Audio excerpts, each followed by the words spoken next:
মৰমৰ ছাত্ৰ-ছাত্ৰীসকল, তোমালোকে ইতিমধ্যে ব্যষ্টিবাদী অৰ্থবিজ্ঞানৰ বিষয়ে গম পাইছা। এতিয়া আমি সমষ্টিবাদী অৰ্থবিজ্ঞান কাক বোলে আৰু ব্যষ্টিবাদী অৰ্থবিজ্ঞানৰ লগত ইয়াৰ পাৰ্থক্যনো কি, এই বিষয়ে আমি অকণমান জানো আহা। সমষ্টিবাদী অৰ্থবিজ্ঞানত সমাজৰ সমষ্টিগত অৰ্থনৈতিক বিষয়সমূহ আলোচনা কৰা হয়, যেনে মুঠ জনসংখ্যা, মুঠ ৰাষ্ট্ৰীয় আয়, ৰাষ্ট্ৰীয় বিনিয়োগ, ৰাষ্ট্ৰীয় সঞ্চয়, অৰ্থনৈতিক উন্নয়ন, কৰ কাটল আদি। সাধাৰণতে দেখা যায় এখন অৰ্থনীতিত যিকোনো এটা স্তৰৰ পৰিৱৰ্তন হ'লেই গোটেই অৰ্থনীতিৰ ওপৰত তাৰ প্ৰভাৱ পৰে। যেনে আমি জানো যে পেট্ৰল, ডিজেল আদিৰ দাম বাঢ়িলে আন সামগ্ৰীৰ মূল্যও বৃদ্ধি পায়। সেইদৰে যিকোনো কৃষি সামগ্ৰীৰ উৎপাদন বৃদ্ধিৰ ফলত উদ্যোগজাত সামগ্ৰীৰ উৎপাদনো বৃদ্ধি পায়।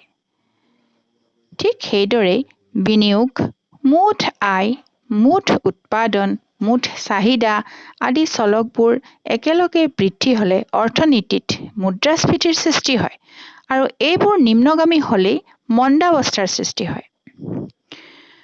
সমষ্টিবাদী অৰ্থবিজ্ঞানৰ উদ্ভাৱন হৈছিল জন মেইনাৰ্ড কেইন্সৰ বিখ্যাত গ্ৰন্থ the general theory of employment, interest and money, যিখন নেকি প্ৰকাশ হৈছিল 1936। সেইখন প্ৰকাশ হোৱাৰ পিছত তেওঁ 1929 পৰা 1933 লৈকে হোৱা মন্দাৱস্থাৰ অৱস্থাৰ কাৰণে এই মন্দাৱস্থাৰ কাৰণবোৰ ইয়াত আলোচনা কৰিছিল। এই মন্দাৱস্থানো কি? 1929 চনত মহামন্দা অৱস্থা হৈছিল আৰু ইয়াৰ পৰৱৰ্তী বহু বছৰলৈকে ইউৰোপ আৰু দক্ষিণ আমেৰিকাৰ দেশসমূহত উৎপাদন আৰু নিয়োগৰ পৰিমাণ বহুত কমি গৈছিল, ক্ৰম বৰ্ধমান হাৰত হ্ৰাস হৈছিল। আৰু এই ঘটনাটোৱে আন দেশবিলাকত, বিশ্বৰ অন্য দেশবিলাককো প্ৰভাৱান্বিত কৰিছিল। বজাৰত বস্তুৰ চাহিদা বহুত কমি গৈছিল আৰু কল কাৰখানাবোৰ বন্ধ হৈ গৈছিল আৰু বহুত নিবনুৱা সমস্যাৰ সৃষ্টি হৈছিল। আৰু সেই সময়তে আমেৰিকাত নিবনুৱাৰ হাৰ বহু বৃদ্ধি পাই গৈছিল। গতিকে এই ক্ষেত্ৰত ইয়াৰ কাৰণবোৰনো কি আছিল, এই বিষয়ে অধ্যয়ন কৰি জন মেইনাৰ্ড কেইন্সে তেওঁৰ বিখ্যাত কিতাপখনত সেইবোৰ প্ৰকাশ কৰিছিল। এইবাৰ আমি ব্যষ্টিবাদী অৰ্থবিজ্ঞান আৰু সমষ্টিবাদী অৰ্থবিজ্ঞানৰ পাৰ্থক্য এইদৰে দেখুৱাম। আমি ব্যষ্টিবাদী আৰু সমষ্টিবাদী অৰ্থবিজ্ঞানক পাৰ্থক্যবোৰ এয়া 1 নম্বৰ ৱাইজ দেখাই গৈছো। 1 নম্বৰত ব্যষ্টিবাদী অৰ্থবিজ্ঞানত অৰ্থনীতিৰ যিকোনো এটা ব্যক্তিগত গোটৰ বিষয়ে বা অৰ্থনীতিৰ এটা ব্যক্তিগত অংশৰ বিষয়ে আলোচনা কৰা হয়, যেনে ভোক্তাৰ আচৰণ, শ্ৰমৰ ব্যক্তিগত বজাৰ, ব্যক্তিগত প্ৰতিষ্ঠান, ব্যক্তিগত ব্যৱসায়িক প্ৰতিষ্ঠান আদি। আনহাতে সমষ্টিবাদী অৰ্থবিজ্ঞান হৈছে সমগ্ৰ অৰ্থনীতিৰ বিষয়ে কৰা আলোচনা। ই সমষ্টিগত দিশসমূহ আলোচনা কৰে, যেনে মুঠ চাহিদা, জাতীয় আয়, মুদ্ৰাস্ফীতি আদি। ব্যষ্টিবাদী অৰ্থনীতিৰ আলোচ্য বিষয়সমূহ হ'ল ব্যক্তিগত বজাৰৰ চাহিদা আৰু যোগান, শ্ৰমৰ বজাৰত মজুৰি নিৰ্ধাৰণ কৰা আদি। আনহাতে সমষ্টিবাদী অৰ্থনীতিৰ আলোচ্য বিষয়সমূহ হৈছে মুদ্ৰাগত আৰু ৰাজস্ব নীতি, মুদ্ৰাস্ফীতিৰ কাৰণ আৰু নিবনুৱা সমস্যা, অৰ্থনৈতিক উন্নয়ন, আন্তঃৰাষ্ট্ৰীয় ব্যৱসায় আৰু গোলকীয় অৰ্থনীতি ইত্যাদি।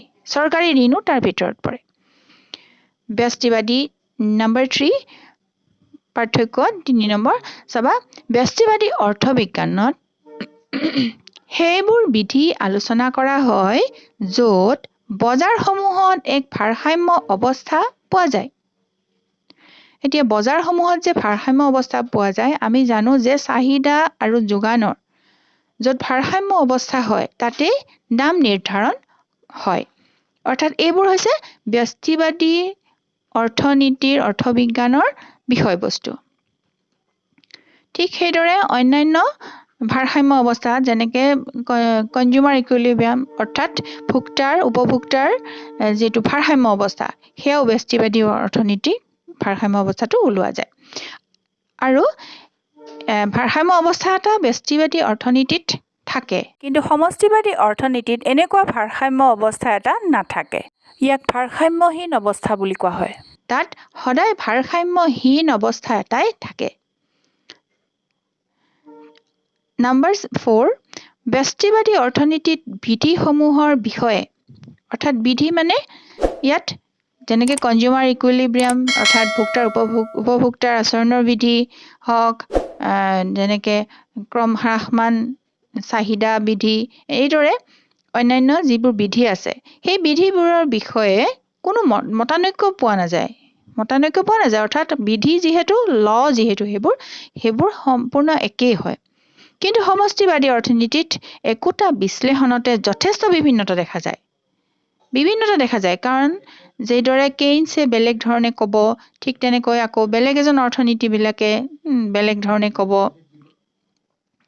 ঠিক তেনেকুৱা গতিকে অৰ্থনীতিসকলৰ মতৰ ভিন্নতা দেখা যায় সমষ্টিবাদী অৰ্থনীতিত নম্বৰ 5 ব্যষ্টিবাদী অৰ্থনীতিয়ে অৰ্থনৈতিক বিধিসমূহৰ বিষয়ে আলোচনা কৰে এতিয়া আমি এতিয়াও পাইছো এতিয়া এইমাত্ৰ ক'লো যে ব্যষ্টিবাদী অৰ্থনীতিত অৰ্থনৈতিক বিধিসমূহ যিবোৰ বিধি কথা ইতিমধ্যে আলোচনা কৰিলো সেইবিলাক আলোচনা কৰে কিন্তু সমষ্টিবাদী অৰ্থনীতিত বিধিৰ আলোচনা নকৰে তাত কি হয় তাতো কৰে কিন্তু বিশেষকৈ সমষ্টিবাদী অৰ্থনীতিত পৰীক্ষামূলকভাৱে সংগ্ৰহ কৰা